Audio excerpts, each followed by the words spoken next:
No día de onte tivo lugar no Concello de Taboada unha sesión ordinaria de pleno municipal, no que os puntos a tratar eran, entre outros, dar conta do informe do interventor sobre a execución do plan de axuste e dar conta da aprobación da liquidación do orzamento do exercicio do ano 2012. Xosé Antón Ledopán, portavoz do Grupo Municipal do Bloque Nacionalista Galego, falounos fundamentalmente da súa preocupación pola situación económica do Concello. Ben, pois en relación co pleno que tivemos hoxe, dende o BNG, o que máis nos preocupa, como ven sendo habitual nos últimos plenos, pois é a situación económica que está a atravesar o Concello, non? Xa, se nos últimos tempos as novas que veñen saindo nos medios de comunicación, se esa prensa escrita, ou se outro tipo de medios, xa son preocupantes, pois no pleno de hoxe veuse confirmar esta situación.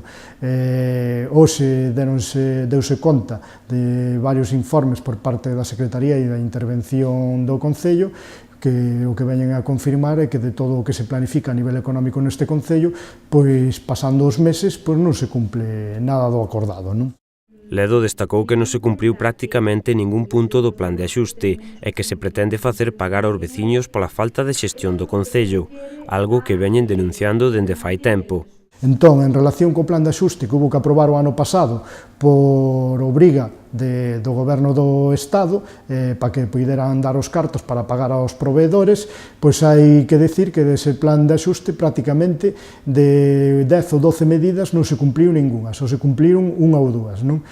Baixo a excusa de que a maioría van entrar en funcionamento este ano, sobre todo o que é subir as tasas municipais e o que son determinados impostos, é dicir, quérese cargar o que é a mala xestión do Concello e os déficits acumulados nos últimos anos sobre as costas dos veciños e das veciñas de Taboada, algo que desde o BNG vimos denunciando nos últimos meses e que non compartimos, sobre todo cando están sin poñer os recibos ao día e siguen sin poñer, a xente cos últimos recibos que se pasaron ao cobro da auga, pois tiveron ocasión de comprobalo e foron numerosas as reclamacións que hubo ao respecto, pero constanos que esa situación sigue sin correxirse, que di o tema da auga, di o do lixo e di outro tipo de servicios que se van ver incrementado o que é o seu custo, non?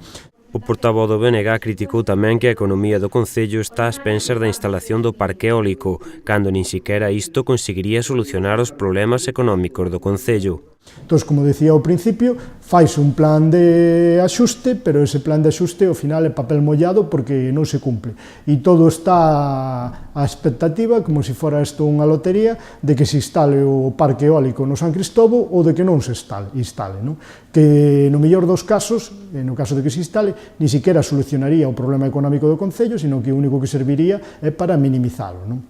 En canto ao informe de estabilidade financiera, Ledo reitera que este informe confirma que o Concello gasta máis do que ingresa e pide á Alcaldía medidas que permitan reconducir esta situación. Despois, dentro destes informes, tamén había un informe de estabilidade financiera que o que nos ven a dicir é se cando rematou o ano 2012 o Concello de Taboada pois ingresou máis do que gastou ou cando menos ingresou o mesmo que gastou. Unha vez máis, este informe ven a confirmar que no ano 2012 volveuse a gastar máis do que se ingresou. A pesar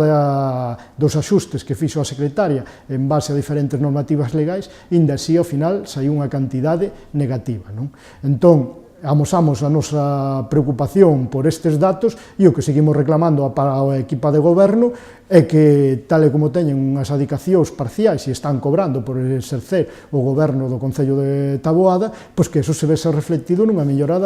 da xestión, non? E, sobre todo, botamos en falta que, cando se traen propostas de suba de tasas ou tal, se faga con un programa claro e conciso, é dicir, que se saiba a canta xente vai afectar, se eso vai permitir equilibrar o custo do servicio ou non o vai permitir, e que medidas se pensan adoptar para mellorar a calidade do servicio, como temos denunciado en reiteradas ocasións, non? E despois parecenos preocupante que nestes informes simplemente aparezan unhas propostas por parte da Secretaría Interventora e que o Concello, ou neste caso a Alcaldía, non entre no meollo do asunto e non entre a valorar que tipo de propostas vai aplicar destas que fai a Secretaria, como por exemplo o tema de suprimir as axudas que se veñen dando para festas e para actos de protocolo e outro tipo de actividades, ou as axudas que se mencionan aí que se lle dan ás asociacións, ou as axudas que se menciona aí que se dan para o tema de determinadas actividades deportivas, etc.